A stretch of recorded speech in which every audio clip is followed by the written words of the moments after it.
Welcome to Mana Bhashalo Parabhasha. Today we will discuss about consonants. Last వీడియోలో మనము consonants యొక్క introduction చూసాము. ఒకవేళ మీరు ఆ వీడియో చూడకపోతే ఇక్కడ కానీ మీకు పాప్ అవుతుంది. ఆ వీడియోని చూడండి, అది మీకు హెల్ప్ అవుతుంది.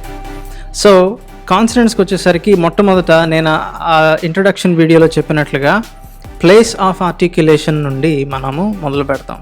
సో ప్లేస్ ఆఫ్ ఆర్టిక్యులేషన్ బట్టి మనము ఒక్కొక్క కాన్సనెంట్ని స్టడీ చేసుకుంటూ వెళ్దాం. ఫస్ట్ కాన్సనెంట్ ఇది, దీన్ని అని పలకాలి.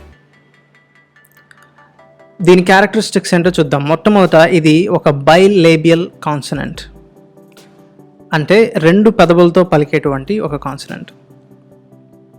లాటిన్లో బై అంటే రెండు, లేబియం అంటే పెదవి.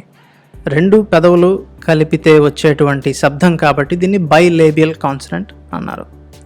నెక్స్ట్ ఇది ఒక ప్లోసివ్ సౌండ్. ఇక్కడ ఐకాన్ మీరు చూసినట్లయితే ఒక ఎక్స్ప్లోజన్ జరుగుతున్నట్టుగా ఉన్నది. సో ప్లోసివ్ అనేటువంటి మాటకు అర్థం ఏంటి అంటే గాలి ఫోర్స్ఫుల్గా బయటికి రావడం అన్నమాట. సో ఈ కాన్సనెంట్ని మనం పలికేటప్పుడు సాఫ్ట్గా కాకుండా గాలి కొద్దిగా బలంగా బయటకు వచ్చేలాగా పలకాలి, ప్లోసివ్ అంటాం.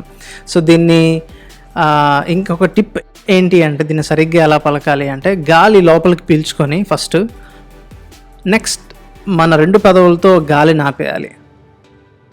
ఓకే, ఆ తర్వాత దాన్ని ఒకేసారి బలంగా వదలాలన్నమాట. ఓకే, దాన్ని ఒక ప్లోసివ్ లేదా స్టాప్ అంటారు. స్టాప్ అని ఎందుకు అన్నారంటే గాలి అనేటువంటిది మనం పూర్తిగా ఆపివేసి బయటకు వదులుతున్నాం కాబట్టి అదొక స్టాప్ అయింది. నెక్స్ట్ ఇది ఒక అన్వాయిస్డ్ కాన్సనెంట్.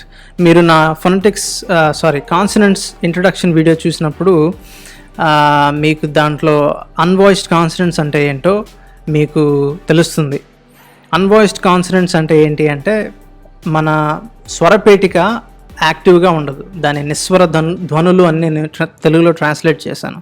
సో ఇది పలికేటప్పుడు మీకు ఇక్కడ వైబ్రేషన్ రాకూడదు అనమాట. సో అలా ఉండకుండా ఉండేలా జాగ్రత్త పడాలి.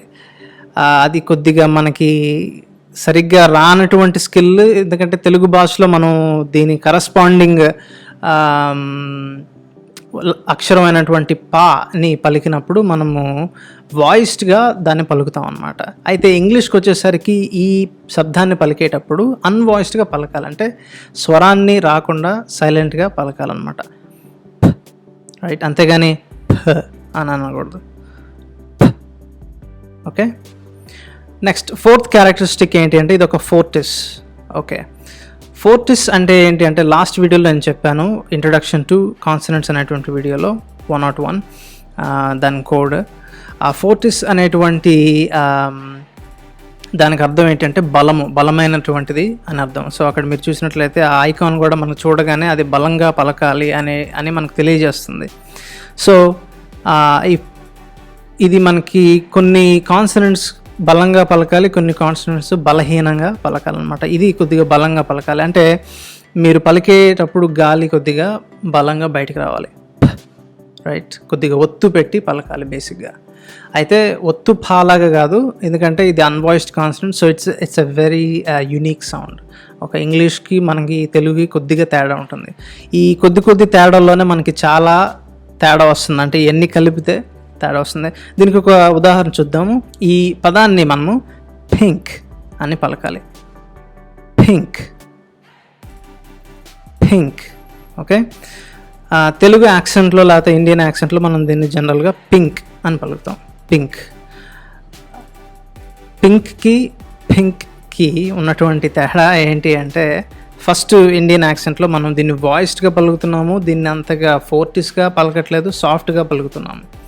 అయితే ఇంగ్లీష్ యాక్సెంట్ లేదా అమెరికన్ లేదా బ్రిటిష్ యాక్సెంట్కి వచ్చేసరికి ఇది ఒక అన్వాయిస్డ్ ప్లోసివ్ ఫోర్టిస్గా మనకు కనిపిస్తుంది. సో ఈ డీటెయిల్స్ని మీరు అర్థం చేసుకొని పలికినట్లయితే మీరు ఈ కాన్సనెంట్ని ఎగ్జాక్ట్గా పలకడం కుదురుతుంది.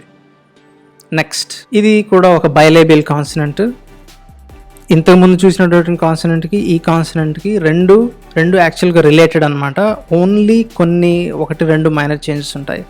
సో ఈ రెండు బైలేబియల్ కేటగిరీకి చెందినటువంటిది. నెక్స్ట్ ఇది కూడా ఒక ప్లోసివ్, అంటే గాలిని పూర్తిగా ఆపివేసి మనము బయటకు వదులుతాము బలంగా.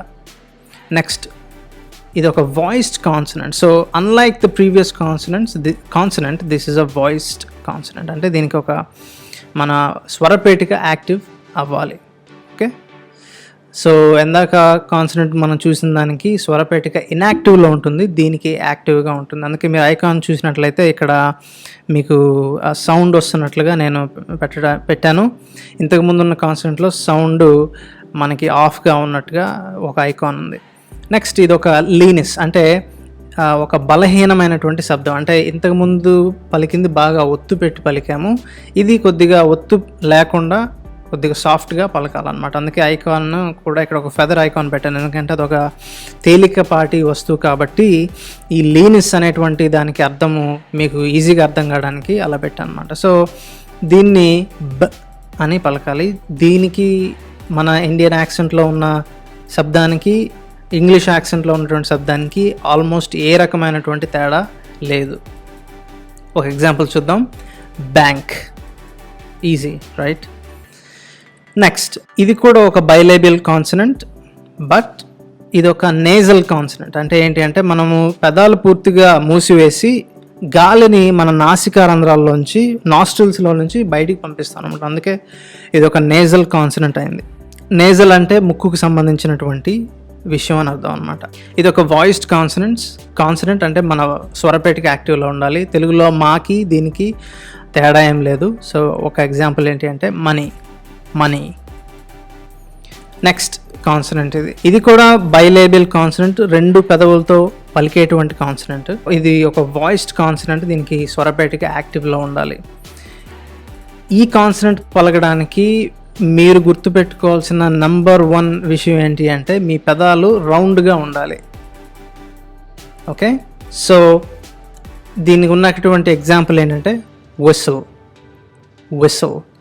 నేను ఆ ఎగ్జాంపుల్ ఎందుకు చూస్ చేసుకున్నాను అంటే విసిల్ అంటే ఈల వేయడం కదా. సో ఈల వేసేటప్పుడు మన పెదాలు రౌండ్గా ఉంటాయి. సో ఈ కాన్సనెంట్ పలికేటప్పుడు ఎప్పుడు కూడా మీ పెదాలు రౌండ్గా ఉండాలని గుర్తుపెట్టుకోండి. దీనికి వీకి చాలా డిఫరెన్స్ ఉంది. నేను దాని దగ్గరికి వచ్చేసరికి మీకు ఆ డిఫరెన్స్ ఏంటనేది చెప్తాను. నెక్స్ట్ కాన్సనెంట్ ఇది ఒక Labeo dental consonant. Labeo dental అంటే ఏంటి అంటే పెదవులతో పళ్ళతో పలికేటువంటి ఒక కాన్సనెంట్. ఓకే, లేబియం అంటే లిప్ లేదా పెదము, డెంటల్ అంటే పళ్ళు రైట్. సో ఇక్కడ ఏం జరుగుతుందంటే కింద ఉన్నటువంటి పెదవి పై పళ్ళను తాకుతుంది రైట్. అలా తాకడం వల్ల ఈ కాన్సనెంట్ మనకి ఏర్పడుతుంది. అదేవిధంగా దీన్ని ఒక ఫ్రికేటివ్ అంటారు. ఫ్రికేటివ్ అంటే ఏంటి అంటే గాలి ఒక సన్నని ద్వారం గుండా వెళ్ళడాన్ని ఫ్రికేటివ్ సౌండ్స్ అంటారు. సో దీన్ని అని పలకాలి. ఇది ఒక అన్వాయిస్డ్ కాన్సనెంట్. అన్వాయిస్డ్ అంటే దీనికి మన స్వరపేటిక ఇన్యాక్టివ్గా ఉండాలి. Example fan. నెక్స్ట్ ఈ కాన్సనెంట్ దీనికి ముందున్న కాన్సనెంట్ రెండు ఒకే ఫ్యామిలీకి చెందినటువంటివి, ఆల్మోస్ట్ సేమ్, ఓన్లీ ఒకే ఒక డిఫరెన్స్ ఉంటుంది. ఇది కూడా ఒక లేబియో డెంటల్ కాన్సనెంట్, అంటే కింద పెదవి పై పళ్ళను తాకడం వల్ల వచ్చేటువంటి కాన్సనెంట్. ఇది కూడా ఒక ఫ్రికేటివ్, బట్ ఇది ఒక voiced consonant. Okay, voiced consonant అంటే ఇక్కడ మన స్వరపేటిక యాక్టివ్గా ఉంటుంది. సో ఇది పలికేటప్పుడు అని పలకాలి. దీనికి ఎగ్జాంపుల్ వ్యాన్. సో ఇందాక నేను డబ్ల్యూ పలికేటప్పుడు దీనికి వీకి ఉన్నటువంటి డిఫరెన్స్ ఏంటో మీకు చెప్పాను. డబ్ల్యూకి వచ్చేసరికి నేను మీకు చెప్పినటువంటిది ఏంటంటే నెంబర్ 1 దానికి క్యారెక్టరిస్టిక్ ఫీచర్ ఏంటి అంటే పెదాలు రౌండ్గా ఉండాలి. దీనికి పెదాలు ఫ్లాట్గా ఉండాలి. ఓకే, ఫ్లాట్గా ఉండి మీరు ఎఫ్ పలికినప్పుడు ఎలాగైతే పెదాలు కనిపిస్తాయో చూడ్డానికి అదేవిధంగా ఎగ్జాక్ట్గా కనిపించాలి, రౌండ్గా కనిపించకూడదు. మీరు వా వా వా వా వా వా అని ప్రాక్టీస్ చేస్తూ ఉండండి. ఫస్ట్ది డబ్ల్యూ, నెక్స్ట్ది వి, వా వా వా వా రైట్. ఈవెన్ ఈ వర్డ్ గ్వావా అనేటువంటి వర్డ్లో మనకి డబ్ల్యూ సౌండ్ ఉంటుంది, వి సౌండ్ ఉంటుంది. అక్కడ డబ్ల్యూ మనకి స్పెల్లింగ్లో రాదు, బట్ ఫొనెటిక్స్లో మనకు చూసినట్లయితే అక్కడ డబ్ల్యూ మీకు కనిపిస్తూ ఉంటుంది అనమాట. సో గ్వావా వా వా అనేటువంటిది ప్రాక్టీస్ చేస్తూ ఉండండి. మీరు చూసినట్లయితే గ్వా అని పలికేటప్పుడు నా పెదాలు రౌండ్గా ఉన్నాయి, వా అని పలికేటప్పుడు పెదాలు ఫ్లాట్గా ఉన్నాయి. సో దాన్ని కనుక మీరు జాగ్రత్త ప్రాక్టీస్ చేయగలిగినట్లయితే ఈ డబ్ల్యూని విని మాస్టర్ చేయగలరు. ఓకే, నెక్స్ట్ ఇది చూడ్డానికి మీకు మ్యాథ్స్ ట్రిగ్నామెట్రీ మీరు చదివినట్లయితే ఇది ఒక తీటా లాగా ఉంది. ఎస్, ఇది ఒక తీటానే. తీటా అనేటువంటిది యాక్చువల్గా ఒక గ్రీక్ ఆల్ఫాబెట్. ఆ సౌండ్ని ఆ లెటర్ని తీసుకొని ఇంగ్లీష్లో వాడే ఒక సౌండ్ని డిస్క్రైబ్ చేయడానికి దీన్ని వాడతారనమాట ఫొనెటిక్స్లో. ఫస్ట్ ఇది ఒక డెంటల్ సౌండ్. యాక్చువల్లీ దీన్ని ఒక ఇంటర్డెంటల్ సౌండ్ అంటాం. ఇంటర్ అంటే మధ్యన, డెంటల్ అంటే పళ్ళు. సో ఇంటర్డెంటల్ అంటే పళ్ళ మధ్య నుండి వచ్చేటువంటి సౌండ్.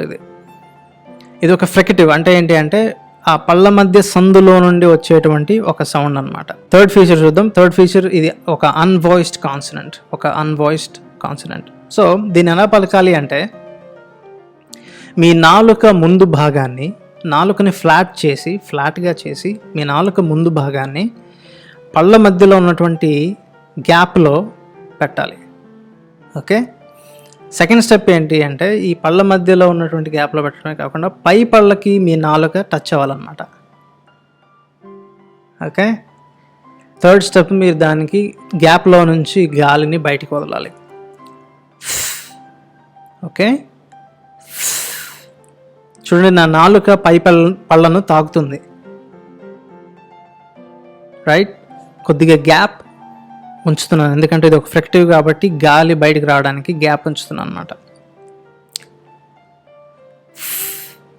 ఓకే, ఒక ఎగ్జాంపుల్ ఏంటంటే ఫై. ఇంకొక ఎగ్జాంపుల్ థ్యాంక్స్. చాలామంది ఇండియన్ యాక్సెంట్లో దీన్ని ఎలా పలుకుతారంటే థ్యాంక్స్ అని పలుకుతారు, ఒత్తు థా అలా పలుకుతారు. ఎందుకంటే టీ ఏమో తా, టీహెచ్ ఏమో ఒత్తు థా అని మనం అనుకుంటాం. కానీ నేను అందుకే ఈ ఛానల్ పేరు మన భాషలో పరభాష అని పెట్టాను. ఎందుకంటే ఇంగ్లీష్ ఒక పరభాష అనేటువంటిది మనం జ్ఞాపకం చేసుకోవాలి. దాని అర్థం ఏంటి అంటే ఇంగ్లీష్లో ఉన్న కాన్సెప్ట్స్ ఎగ్జాక్ట్గా తెలుగులోకి కరస్పాండ్ అవ్వవు. సో టీహెచ్ అనేటువంటి ఒత్తు థా కాదు. ఓకే, టీహెచ్ అనేటువంటిది ఈ తీటా సౌండ్ వస్తుంది. ఎలా అంటే థ్యాంక్స్. ఇంకా మీకు ఎక్స్ప్లెయిన్ చేయాలి అంటే ఇంగ్లీష్లో కాక్నీ యాక్సెంట్ అని ఉంటుంది. కాక్నీ యాక్సెంట్ అది లండన్లో మాట్లాడుతూ ఉంటారు అనమాట. ఈ ఫ్రికటివ్ నేచర్ అంటే ఈ కాన్సనెంట్కి ఉన్న ఫ్రికటివ్ నేచర్ ఎంత ఇంపార్టెంట్ అంటే ఆ కాక్నీ యాక్సెంట్ అంటే వర్కింగ్ క్లాస్ వాళ్ళు మాట్లాడేటువంటి యాక్సెంట్ వాళ్ళు ఈ ఫీటా బదులు థ్యాంక్స్ అనడం బదులు థ్యాంక్స్ అంటారు, ఎఫ్ పలుకుతారు. ఎందుకంటే ఇది ఒక ఫ్రికటివ్గా వాళ్ళు భావిస్తారన్నమాట. ఇది ఒక ఫ్రికటివ్ అంతేగాని ఇది ఒక స్టాప్ కాదు. ఒత్తు థాకి వచ్చేసరికి అదొక ప్లోసివ్ కానీ స్టాప్ కానీ అవుతుంది. ఎందుకంటే మన నాలుగుతో పళ్ళని పూర్తిగా మూసేస్తున్నాం. రైట్, మూసేసినప్పుడు గాలిని పూర్తిగా ఆపేసి ఒకసారి రిలీజ్ చేస్తాం. అదొక ప్లోసివ్గా అవుతుంది. రైట్, ఒక ప్లోసివ్గా లేకపోతే ఒక స్టాప్గా అది ఉంటుంది. కానీ ఇంగ్లీష్ యాక్సెంట్లో దీన్ని ఒక ఫ్రికటివ్గా మాట్లాడతాం, థ్యాంక్స్. ఓకే, నెక్స్ట్ దీని బ్రదర్. ఇది కూడా డెంటల్, ఇది కూడా ఒక ఫ్రికటివ్, ఇంటర్డెంటల్ ఫ్రికటివ్, బట్ ఇది ఒక వాయిస్డ్ కాన్సనెంట్. ఓకే, దీనికి ప్రీవియస్ దానికి డిఫరెన్స్ ఏంటంటే ఇది ఒక వాయిస్డ్ కాన్సనెంట్. దీనికి కూడా సేమ్ నాలుకని పై పళ్ళకు ఆనించి పలకాలి. బట్ ఇక్కడ డిఫరెన్స్ ఏంటి అంటే మీ స్వరపేటిక యాక్టివ్గా ఉంటుంది అంతే. Right, instead of this is pronounced as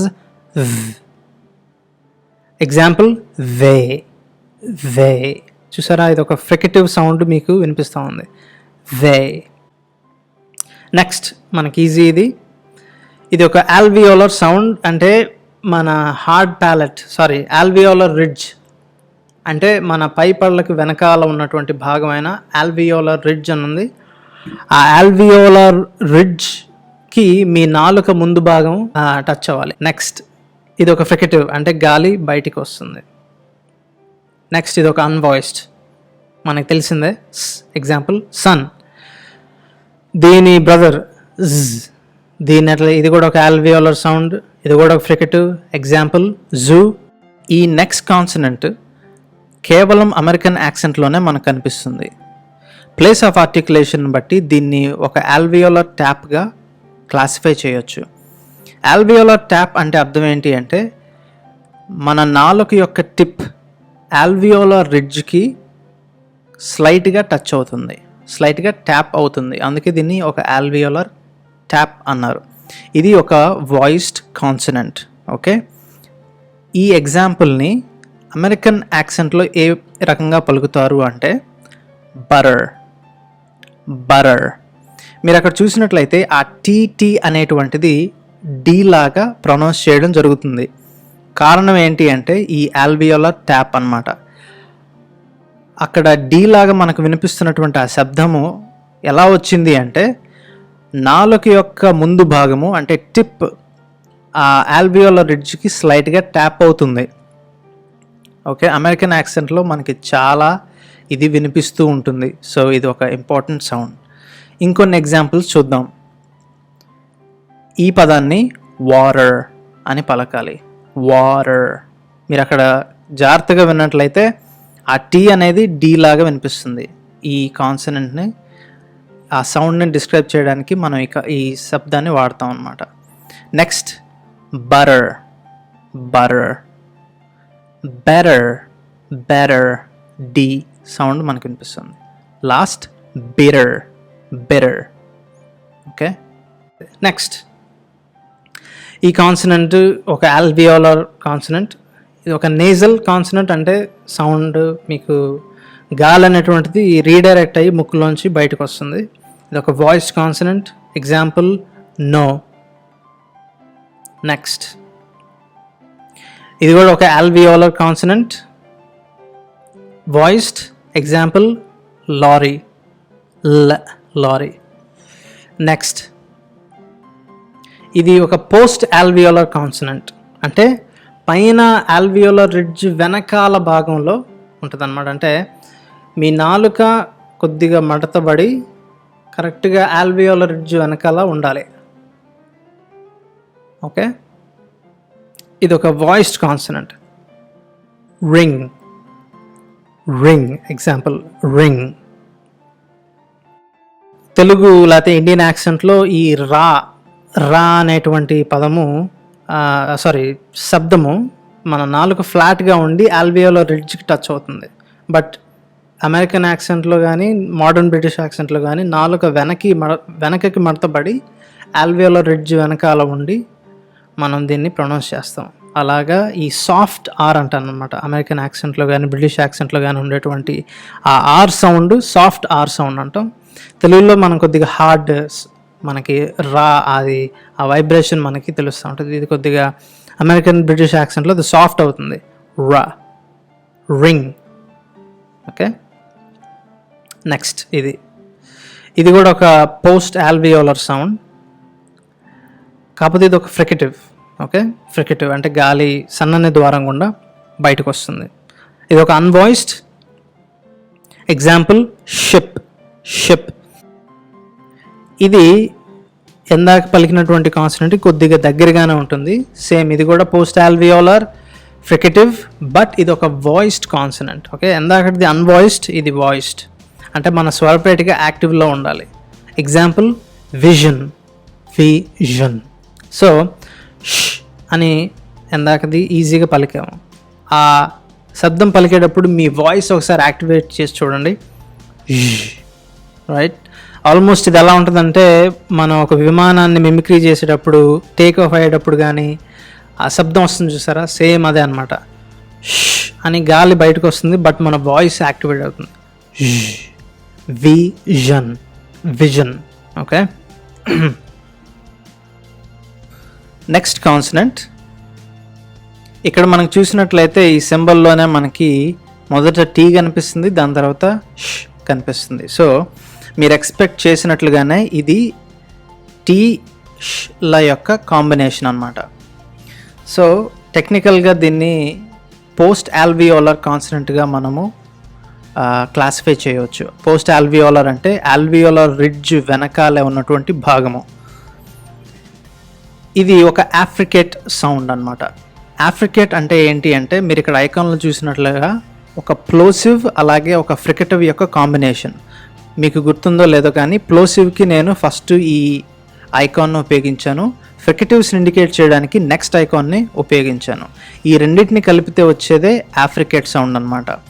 so ఇక్కడ మీకు గెస్ట్ చేయొచ్చు, ఇక్కడ ప్లోసివ్ ఏంటి అంటే టీ, తర్వాత ఫ్రికటివ్ ఏంటి అంటే ష్. సో ఈ రెండింటిని కలిపితే వచ్చేదే ఈ కాన్సనెంట్. దీన్ని అని పలకాలి.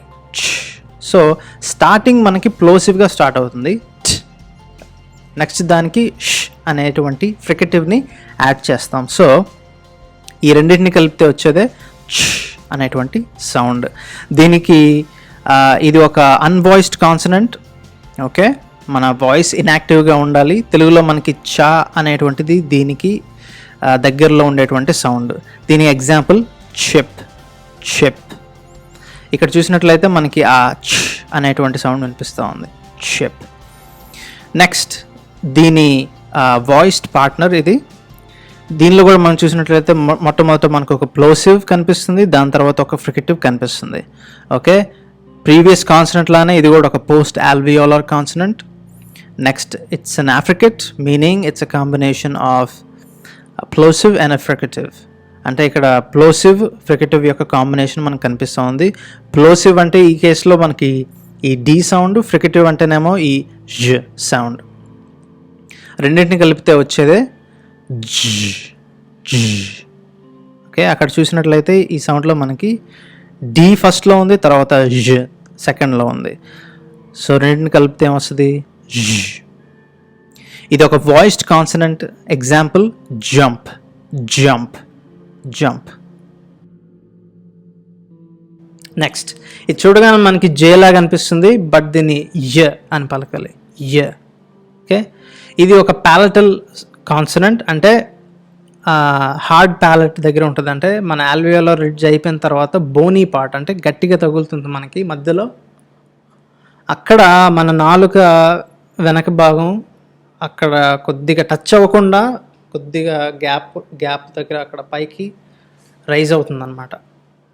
దానివల్ల ఈ శబ్దం పుడుతుంది. ఇది ఒక voiced consonant. Example yes. Yes, యా సౌండే జేగా ట్రాన్స్క్రైబ్ చేశారు. అది దాని హిస్టరీ ఏంటి అంటే, దాని కారణం ఏంటి అంటే చాలా యూరోపియన్ లాంగ్వేజెస్లో ఈ అంటే జేని యాగా పలుకుతారు. ఉదాహరణకి ఈ నేమ్ని బ్యోన్ అని పలుకుతారు, బ్యోన్, అంతేగాని బిజోర్న్ అని పలకరు. ఇది బ్యోన్ అనేటువంటిది ఒక స్వీడిష్ నేమ్. ఆ యా సౌండ్ మీరు అక్కడ వినగలరు, బ్యోన్. Okay, next easy. దీనికి తెలుగులో ఉన్న కాకి కొద్దిగా డిఫరెన్స్ ఉంది కాబట్టి జాగ్రత్తగా వినండి. ఇది ఒక వీలార్ సౌండ్. వీలార్ అంటే సాఫ్ట్ ప్యాలెట్, అంటే నోట్లో బాగా వెనక ఉండేటువంటి భాగం.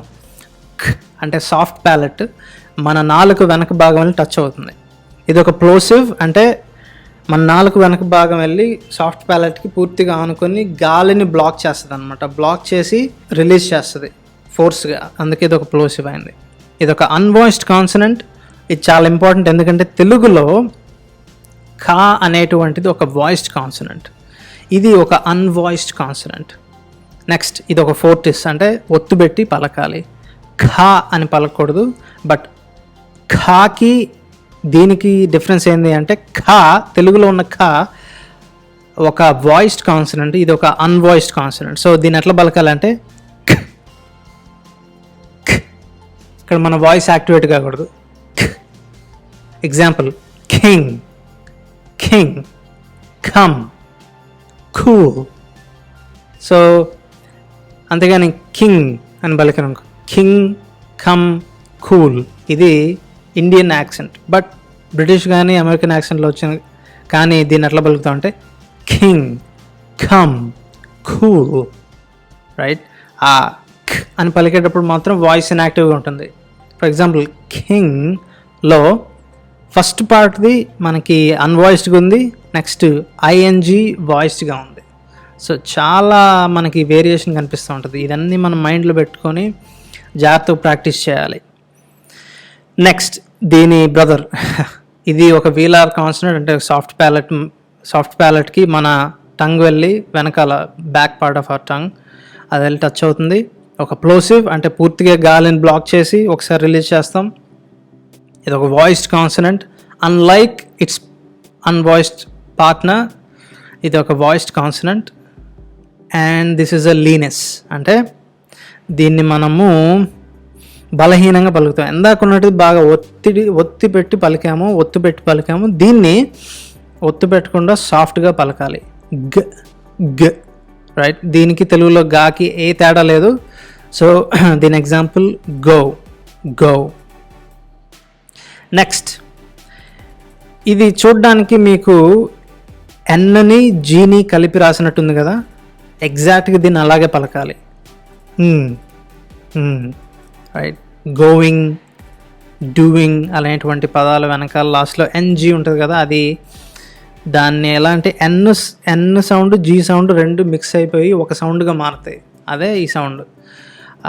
గోయింగ్ అనేటువంటి పదంలో మనం జీని ఒత్తుపెట్టి పలకకూడదు, అది డిసప్పీర్ అయిపోవాలి. అంటే చాలామంది మాట్లాడేటప్పుడు లాస్ట్లో మింగేస్తున్నాం అంటారు చూసారా.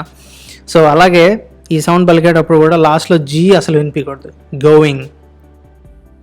అందుకే మీరు చాలా సాంగ్స్ లిరిక్స్లో చూసుంటారు గోయిన్ అని అన్న దగ్గర అపాస్ట్రఫీ ఉంటుంది. అదొక ఎందుకంటే ఆ జీ సౌండ్ వినిపించకూడదు లాస్ట్లో. కింగ్, రింగ్, గోయింగ్, డూయింగ్ అనేటువంటి పదాల్లో జీ వినిపించకూడదు. ఇది ఒక వీలార్ సౌండ్ అంటే సాఫ్ట్ ప్యాలెట్ దగ్గర ఉంటుంది. గోయింగ్ ఇది ఒక నేజల్ సౌండ్. నెక్స్ట్ ఇది ఒక వాయిస్డ్ కాన్సనెంట్. ఓకే. నెక్స్ట్ ఇది ఒక గ్లాటల్. నెక్స్ట్ ఇది ఒక అన్వాయిస్డ్ కాన్సనెంట్. రైట్. హాయ్ ఇది పలికేటప్పుడు మన వాయిస్ ఇన్యాక్టివ్గా ఉండాలి. హా అని పలకూడదు. అది తెలుగులో హా, బట్ ఇంగ్లీష్లో వచ్చేసరికి ఇది ఒక అన్వాయిస్డ్ హాయ్. ఓకే. సో ఇవి ఇంగ్లీష్ కాన్సనెంటల్ సౌండ్స్. నెక్స్ట్ మనము vowel sounds చూద్దాం. So if this video is helpful to you, please subscribe to this channel to watch more videos like this, and hopefully this will help you to improve your English and your accent. Have a good day.